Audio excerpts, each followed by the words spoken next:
talvez aí uns 3 ou 6 meses depois do início da pandemia do novo coronavírus. Um dia eu estava assistindo TV e houve uma reportagem bem interessante sobre iniciativas solidárias de muitas pessoas em diferentes partes do Brasil, com o objetivo de ajudar os mais necessitados, assim no sentido financeiro.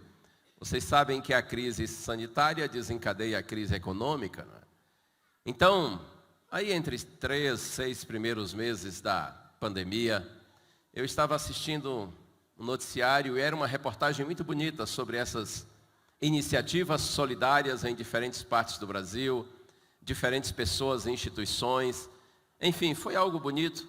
E depois que terminou a reportagem, a pessoa que estava apresentando ali o programa, a jornalista, ela parecia estar assim emocionada. E ela disse: eu estou segura de que depois de passada essa crise, a pandemia, nós vamos viver, ela dizia, num mundo melhor. As pessoas, ela disse, certamente serão mais compreensivas, terão mais empatia, serão mais bondosas, mais respeitosas. Ela dizia, e eu vi que falava com sinceridade e com emoção, nós vamos ter, depois dessa pandemia, um mundo melhor. E eu fiquei ouvindo aquilo e pensando, tomara que de fato, assim, essas coisas ruins contribuam para o bem, porque é verdade, né? Na crise muitas vezes a gente avalia melhor, a gente amadurece, a gente cresce, aprende. Mas sabe que depois de um momento assim, de uma certa emoção ali, compartilhando com a jornalista os pensamentos dela, me veio à mente, não vai melhorar. O mundo não melhora depois da crise. O mundo tende a piorar. Depois dessa crise, outras piores virão. Eu sei que muita gente, quando ouve esse tipo de ideia, pensa assim, vocês são pessimistas ou alarmistas? Vocês são negativistas, são profetas do caos? Enfim. Mas eu, como cristão, e você também que está me ouvindo agora como cristão, nós não temos que dizer ou pensar aquilo que é politicamente correto. Mas o que está revelado, o que é biblicamente correto e de acordo com a palavra de Deus, a tendência não é do mundo melhorar após a crise, e sim piorar. Você se lembra das palavras de Jesus conhecidas que estão no sermão profético, Mateus 24? Lá no verso 12, Jesus diz assim, e por se multiplicar a iniquidade, o amor se esfriará de quase todos. Por se multiplicar o pecado, a maldade, diz Cristo, em palavras proféticas, referindo-se ao tempo do fim, e cremos ser o nosso tempo. Jesus disse, por se multiplicar a iniquidade, a maldade, o pecado, o amor se esfriará de quase todos. Ele está se referindo ao amor a Deus, e também aos nossos semelhantes. Porque quando estamos separados de Deus, nós nos afastamos uns dos outros. É a conexão com o Criador que nos conecta uns aos outros. Mas quanto mais o homem se afasta de Deus e mergulha na maldade, no pecado, então mais nós nos afastamos uns dos outros.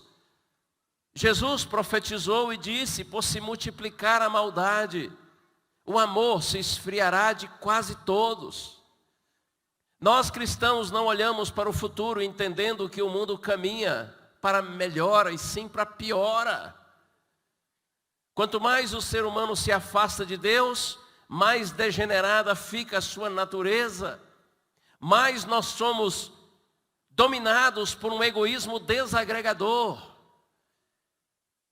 Quanto mais afastados de Deus, mais nós nos preocupamos apenas conosco e ignoramos os nossos semelhantes. Não se iluda pensando que depois da pandemia o mundo vai melhorar. Aliás, a pandemia ainda nem acabou. E a gente já está vendo, por exemplo, o absurdo da guerra na Ucrânia. Mas essa é apenas uma de tantas outras que estão acontecendo pelo mundo. A guerra na Ucrânia fica muito evidente porque na Europa. Mas quantos outros, no Oriente Médio, na África, estão morrendo todos os dias em função da maldade do ser humano? E, aliás, no Brasil também, não é? Porque o que acontece conosco aqui, especialmente nas nossas grandes cidades, é uma verdadeira guerra. Ei, não se iluda, o mundo não vai melhorar.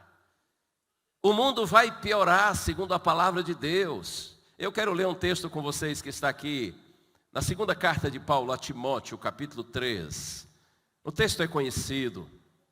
São também palavras proféticas do apóstolo Paulo.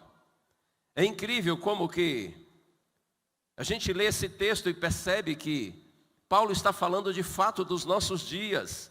Segunda carta de Paulo a Timóteo, capítulo 3, versos 1 a 5. Está escrito assim: mas você precisa saber disto. Nos últimos dias sobrevirão tempos difíceis, pois os seres humanos serão egoístas, avarentos, orgulhosos, arrogantes, blasfemadores, desobedientes aos pais, ingratos, ímpios, sem afeição natural e implacáveis, caluniadores, sem domínio de si, cruéis, inimigos do bem, traidores, atrevidos, convencidos, mais amigos dos prazeres do que amigos de Deus, tendo forma de piedade, mas negando o poder dela. Fique longe também destes. Não nos iludamos. Após a pandemia, outras crises virão. A violência não vai diminuir. Não se valoriza a vida quando se crê que nós vivemos por um mero acaso. Os mesmos que hoje estão se declarando defensores implacáveis da vida, eles seguirão apoiando e promovendo, por exemplo, o aborto. Os países continuarão gastando bilhões e bilhões de dólares em armas. Guerras e ameaças de guerras se intensificarão. Egoísmo e ganância seguirão caracterizando as relações internacionais. E as nações pobres tendem a ficar cada vez mais pobres e as ricas cada vez mais ricas. Muitos políticos corruptos continuarão roubando, por incrível que pareça, até mesmo merenda escolar. Pobres e ricos seguirão consumindo drogas e com isso patrocinando o tráfico. Homens e mulheres continuarão exibindo seus pecados e se orgulhando deles. Nós seguiremos vendo um mundo que legitima e legisla a favor de todo tipo de depravação. Coisas continuarão sendo amadas, pessoas usadas e Deus ignorado. Seguiremos vendo a supervalorização do ter em detrimento do ser. Quem com tudo isso não se voltar para Deus, vai se afastar ainda mais dele. Meus irmãos, não nos iludamos. De acordo com a Bíblia, o nosso velho mundo está na reta final da sua história. Essa crise passa, porém outras virão. E olha aqui uma coisa, como igreja, irmãos, nós precisamos nos manifestar. Não basta a gente orar pelas pessoas que sofrem, claro que devemos fazer isso. Não basta também a gente dizer palavras de conforto, de carinho para com os sofredores. Não basta também a gente ter iniciativas assim, solidárias, fraternas, dando comida para quem tem fome. Você me dirá, mas pastor, isso não é importante? Claro que é. Orar, confortar, ajudar. Mas irmãos, se fizermos apenas isso, nós estaremos sendo incompletos. Permitam-me a franqueza, até mesmo omissos e covardes. Porque considerando o tempo no qual vivemos e a mensagem que nós professamos crer, nós como igreja precisamos nos manifestar e pregar essa mensagem.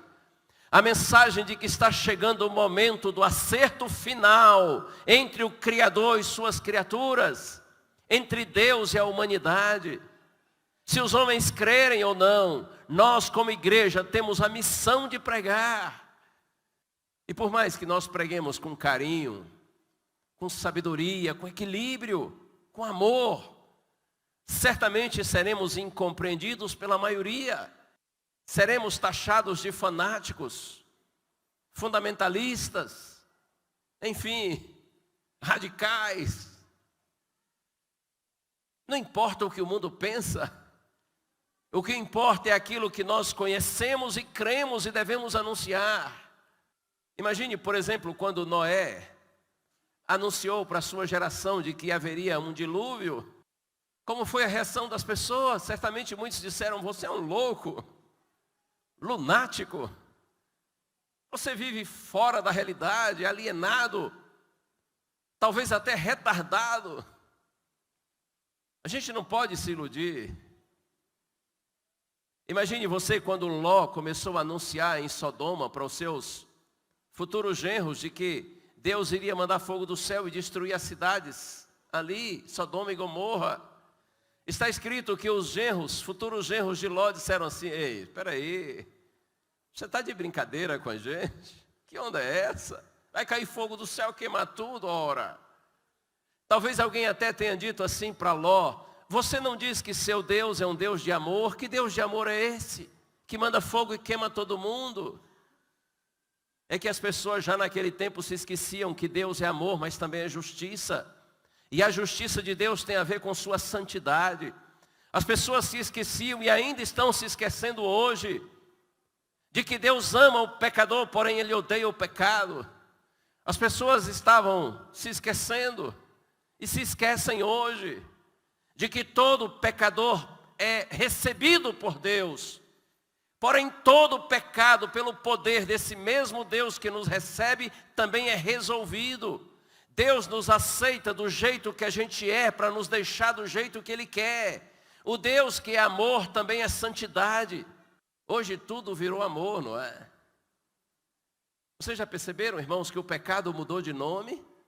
Agora é amor, tudo é amor. E quem se levanta contra esse suposto amor é um intolerante, é um fanático, é um preconceituoso. Não nos iludamos, irmãos, esse amor, ele tem os seus dias contados. O lugar onde ele será aniquilado no lago de fogo e enxofre. Porque Deus é sim amor, mas Deus também é justiça e santidade. Por mais que nós preguemos a mensagem do Evangelho com sabedoria, com equilíbrio, com bondade, com amor, certamente nós seremos incompreendidos pela maioria. No entanto, a igreja de Deus não pode se calar. Nós vamos cumprir nossa missão, custe o que custar, porque foi para isso que o Senhor nos chamou. Nós, filhos de Deus, sabemos de onde viemos, onde estamos e para onde nós vamos. Ninguém irá nos deter, porque se Deus é por nós, quem será contra nós? Nós somos mais que vencedores por meio daquele que nos amou. Bendito seja o nome do Senhor. E olha aqui uma coisa, agora é a melhor parte. Apesar de sabermos que os dias próximos não serão fáceis e sim difíceis, apesar de sabermos que essa realidade presente caminha para um caos e a sua destruição completa, ouça isso e creia nisso. Irmãos, a gente não olha para o futuro com medo e com desespero, muito pelo contrário, porque apesar da palavra de Deus dizer que essa realidade presente está com seus dias contados, essa mesma palavra diz que o fim dessa realidade será o início de uma nova realidade, de um novo tempo, de uma nova era. Sim, há uma nova era preparada por Deus para o seu povo.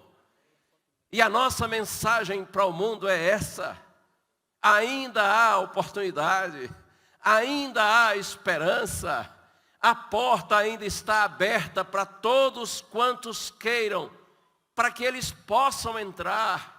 e encontrar em Cristo perdão dos seus pecados e o poder para terem uma nova vida. Profeta Isaías, capítulo 55. Esse eu acho que é um dos capítulos mais lindos do Antigo Testamento. Eu quero ler com vocês somente 2 versos, que são conhecidos. Eu disse profeta Isaías, capítulo 55. Agora nos versos 6 e 7. Está escrito assim: busquem o Senhor enquanto Ele pode ser encontrado. Invoquem-no enquanto Ele está perto. Que o ímpio abandone o seu mau caminho e o homem mau os seus pensamentos e converta-se ao nosso Deus, que se compadecerá dele. Volte-se para o nosso Deus, porque é rico em perdoar. Oh, isso é lindo demais. O profeta diz assim: busquem o Senhor enquanto se pode achar. Invoquem, procurem, corram na direção do Senhor enquanto Ele está perto. Deixe o ímpio o seu caminho, os seus maus pensamentos e volte-se para o nosso Deus, porque Ele é rico em perdoar. Oh, glória a Deus! Busque o Senhor, diz o profeta. Palavras tão antigas, mas ao mesmo tempo tão atuais, tão adequadas para o nosso tempo. Busquem o Senhor, voltem-se para o nosso Deus. Aproveitem enquanto Ele está perto. Não perca a oportunidade, porque Ele ainda pode ser achado. Vem para Deus. E o profeta diz assim: porque Ele é rico em perdoar. Deus tem prazer em perdoar. Deus tem prazer na misericórdia. Deus não tem prazer algum em condenar. Muito pelo contrário, Ele quer salvar. Lembra que Jesus disse: o Filho do Homem veio para buscar e salvar o perdido. O prazer de Deus é buscar, é perdoar, é salvar. Irmãos, essa é a nossa mensagem para esse mundo, para os nossos contemporâneos. Vem, busque o Senhor, volte-se para o nosso Deus, porque Ele é rico em perdoar. Ainda há oportunidade. A porta ainda está aberta. Mas veja, está escrito assim: busquem o Senhor enquanto se pode achar. Invoquem o nome do Senhor enquanto Ele está perto. Significa dizer que vai chegar um momento em que não poderemos mais achá-lo. Chegará um momento em que aquele que está perto estará distante. Por isso o profeta diz assim: aproveita a oportunidade e busca enquanto é possível encontrar. Aproveita e corra para o Senhor enquanto Ele está perto. Porque essa mesma porta que está aberta um dia vai se fechar. A graça de Deus abre a porta e a mantém aberta. Mas em algum momento a justiça de Deus fecha a porta. Então o profeta diz assim: busca logo enquanto você pode achar. Invoque o nome do Senhor enquanto Ele está perto. Enquanto a porta está aberta, entra por essa porta, mas entra logo, não vacila, não deixa para depois. Depois poderá ser tarde demais. Lá na cruz do Calvário, em Jerusalém, naquela tarde de sexta-feira, quando o nosso mestre proferiu as palavras: está consumado. É como se Cristo estivesse dizendo: a porta está aberta, definitivamente aberta, para todos quantos queiram. Tem gente que pensa que o está consumado de Jesus era sinônimo de está acabado. Fracassei, não me aceitaram, não me compreenderam, enfim. O plano fracassou. Ei, não. É bobagem pensar assim. É falta de compreensão do Evangelho entender dessa maneira. Quando Jesus disse na cruz: está consumado, a expressão grega tetelestai, Jesus estava dizendo assim: a conta está paga, o resgate está efetuado. com a minha vida eu pago a conta dos pecadores, eu morro em lugar deles. Agora está consumado, agora a dívida está paga, a fatura está liquidada. Agora o homem pode se reconciliar com Deus, está consumado, missão cumprida. Bendito seja o nome do Senhor. É como se Cristo ali estivesse dizendo, a porta está aberta.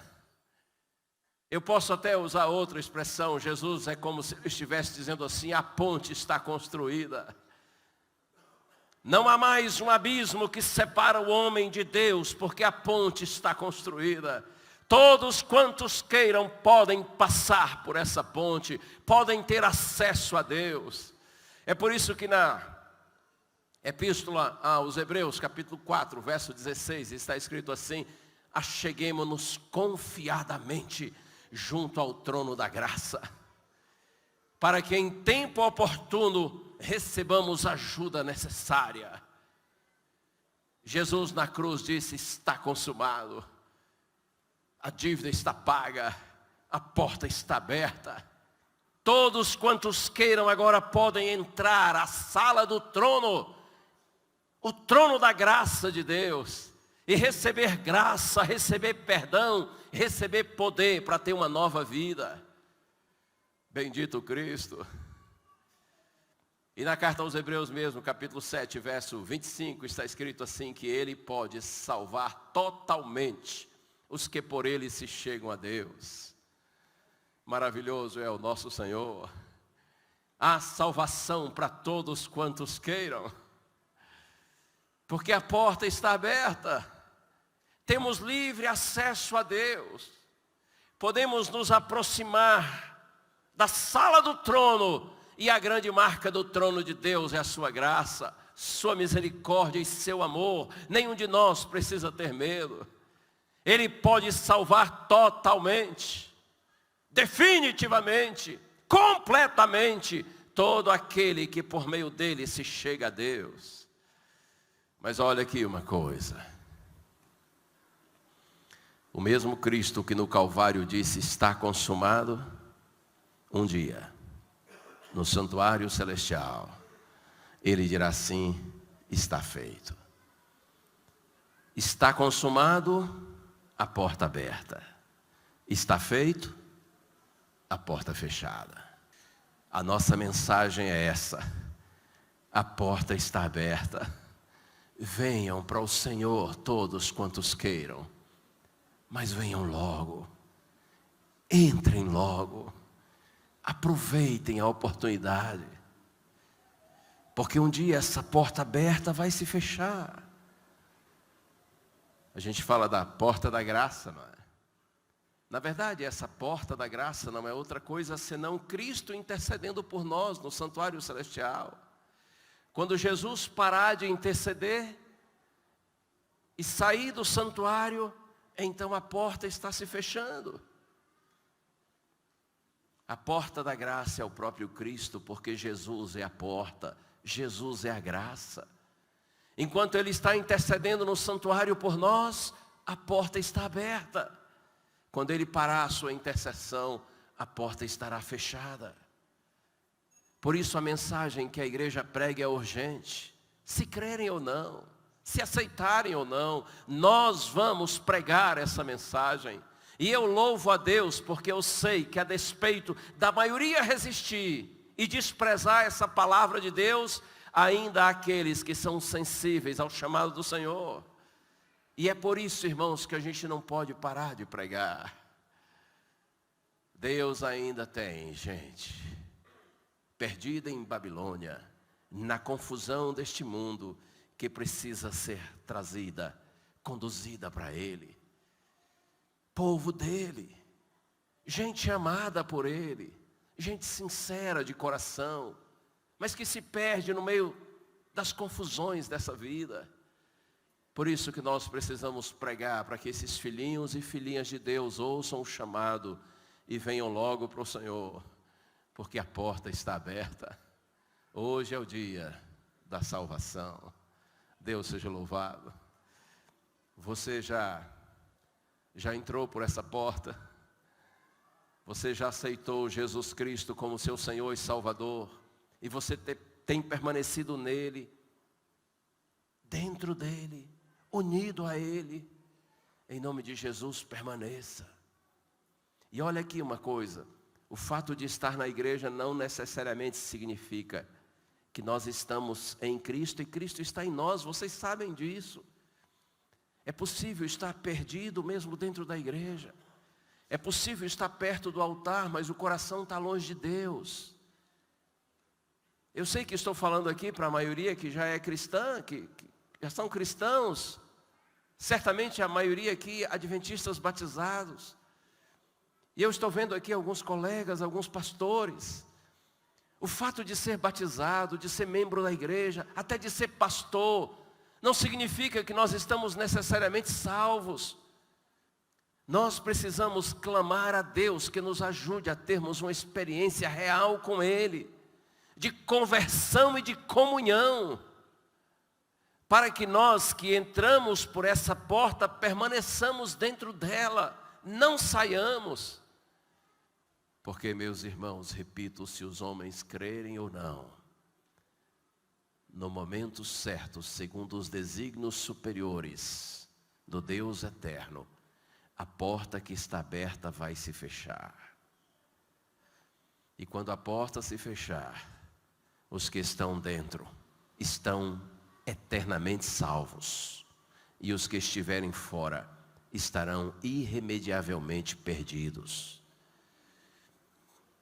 Você e eu precisamos entrar por essa porta e permanecer do lado de dentro, até que nosso Senhor venha para nos buscar. Assistindo televisão também algum tempo atrás, eu ouvi alguém dizer, nesse contexto aí de notícias de pandemia, eu ouvi alguém dizer assim, esse é um tempo da gente olhar para dentro de si. E eu achei interessante isso. Aquilo que eu já mencionei, não é? Os momentos difíceis fazem muitas vezes a gente refletir, se autoavaliar. Momentos difíceis às vezes contribuem para nós reorganizarmos nossa vida, nossos valores, nossas prioridades, nossos interesses. Então a pessoa na TV dizia assim, esse tempo é próprio para nós olharmos, cada um olhar para dentro de si. E eu pensei, tá ok, mas esse tempo também precisa fazer, irmãos, com que a gente olhe para cima, para o céu e para Deus. Lembra que Jesus falou, quando essas coisas começarem a acontecer, alegrai-vos e erguei a vossa cabeça, porque a vossa redenção está próxima. Quando vocês notarem, disse Cristo, essas coisas acontecendo, alegrem-se. E você dirá, pastor, a gente vai se alegrar vendo tanta gente morrer em decorrência, por exemplo, da pandemia? Claro que não. Isso nos traz tristeza, dor ao coração. Mas Cristo disse, alegrem-se, porque isso é indicativo de que a redenção de vocês está próxima. O pecado leva o homem a separar-se de Deus. Nos separamos uns dos outros, colhemos as consequências dos nossos erros e por isso sofremos. Isso é inevitável. Mas Cristo disse que quando isso alcançasse um clímax, então nos alegrássemos pela certeza de que está chegando a hora da intervenção definitiva e gloriosa do Senhor. Está chegando o momento de nascer um novo tempo, uma nova era para o povo de Deus. É nesse sentido que a gente se alegra. Jesus diz, alegrem-se e ergam a cabeça de vocês, porque a redenção de vocês está próxima. É claro que erguer a cabeça não é no sentido literal, não é para a gente ficar o tempo todo aí, olhando para cima. Quando Jesus diz, ergam a cabeça, eu entendo que Ele estava dizendo assim, voltem os pensamentos de vocês para o céu, para Deus. Saiam de um cristianismo, de um adventismo nominal, teórico, superficial, tímido, não raras vezes, inclusive condescendente com o mundo e com o pecado. Saiam dessa condição triste. Ergam os pensamentos de vocês para Deus e para o céu. Busquem uma experiência com Deus que seja real, profunda. Reavivem-se. Renovem-se espiritualmente, porque a redenção de vocês está chegando. Está chegando o glorioso dia, quando nosso Senhor se manifestará, e Ele enxugará dos olhos de seus filhos toda lágrima, e nós estaremos para sempre com nosso Senhor.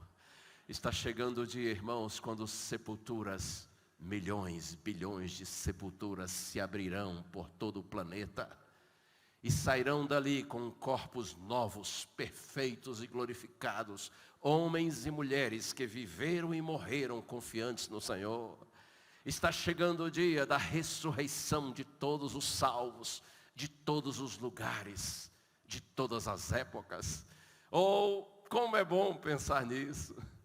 Outro dia, triste por ver uma pessoa amada morrer, o Senhor colocou na minha mente, no meu coração, o sonho desse dia glorioso. Você já parou para pensar nisso? Como que vai ser espetacular essa coisa? Homens e mulheres que já morreram há séculos, há milênios, alguns há décadas, alguns anos. E num momento, pelo poder da palavra do Deus eterno, o Criador de todo o universo, estes filhinhos de Deus voltarão à vida, com um corpo novo, glorificado, perfeito. E a palavra de Deus diz que os que estiverem vivos, quem sabe estejamos entre esses, num piscar de olhos também serão transformados. E nós também teremos um corpo novo, novinho da Silva, perfeito, super saudável. E aí, com esses amados que ressuscitaram, nós juntos subiremos para o encontro com o Senhor nos ares, e assim estaremos para sempre com o Senhor. Vocês sabem que outro dia, falando isso para alguém, a pessoa me disse: mas espera aí, subir para o encontro com o Senhor nos ares?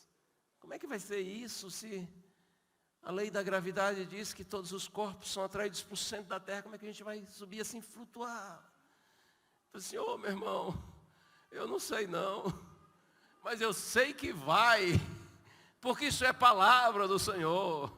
O Deus que criou todas as coisas, inclusive todas as leis físicas que regem o universo, Ele age quando Ele quer, na hora que Ele quer, do jeito que Ele quer. E agindo Deus, quem impedirá? Todos os filhos de Deus, de todos os tempos e lugares, eles serão levados para a presença do Senhor. E a partir daí nós estaremos para sempre, uns com os outros e todos com o nosso eterno Deus. Isso é palavra do Senhor. Tomara que quando esse dia glorioso chegar, você e eu estejamos entre aqueles que passaram pela porta aberta e permaneceram do lado de dentro, até a vitória completa. Amém? E ele me mostrou um rio puro, de água da vida, claro como um cristal, que procedia do trono de Deus e do Cordeiro. No meio de sua rua, e em cada lado do rio, havia a árvore da vida, produzindo 12 tipos de frutos, e dava o seu fruto todo mês. O Senhor te abençoe e te guarde. O Senhor faça resplandecer o seu rosto sobre ti, e tenha misericórdia de ti. O Senhor levante o seu rosto sobre ti e te dê a paz.